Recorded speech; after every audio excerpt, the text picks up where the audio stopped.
ഒരു കാളയുമായിട്ട് കന്റോൺമെന്റ് ഹൗസിലേക്ക് പ്രകടനം നടത്തി.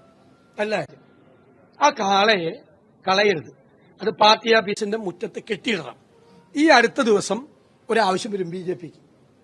ആ കാളയുമായിട്ട് രാജീവ് ചന്ദ്രശേഖരന്റെ വീട്ടിലേക്ക് ഒരു പ്രകടനം നടത്തേണ്ട സ്ഥിതി പെട്ടെന്നുണ്ടാവും. കാര്യം ഞാനിപ്പോ പറയുന്നില്ല. ഒരു ബോംബ് വീണിരിക്കുന്നു, അത് BJPയിലെ ബോംബ് ഇത് തന്നെയാണോ എന്ന് നേരത്തെ തന്നെ കഥകൾ കേട്ടിരുന്നു. അത് C കൃഷ്ണകുമാറിനെതിരെ ഒരു പീഡന പരാതി വരുന്നു എന്നതിനപ്പുറത്തേക്ക് ഈ പരാതി നേരത്തെ തന്നെ BJP നേതൃത്വത്തിന് ലഭിച്ചിരുന്നുവെന്നും BJPയുടെ മുതിർന്ന നേതാക്കളെ അടക്കം പരാതിക്കാരെ കണ്ട് പരാതി പറഞ്ഞിരുന്നു എന്നുകൂടി ഈ പരാതിയിലുണ്ട്. സ്വാമിയെ നിന്നേ, അങ്ങനെ അങ്ങ് പോയാലോ? ഇനി പോവല്ലോ.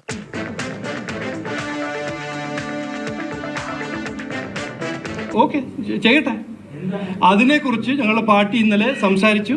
അതാണ് അതിന്റെ ലാസ്റ്റ് വേർഡ്. നമസ്കാരം.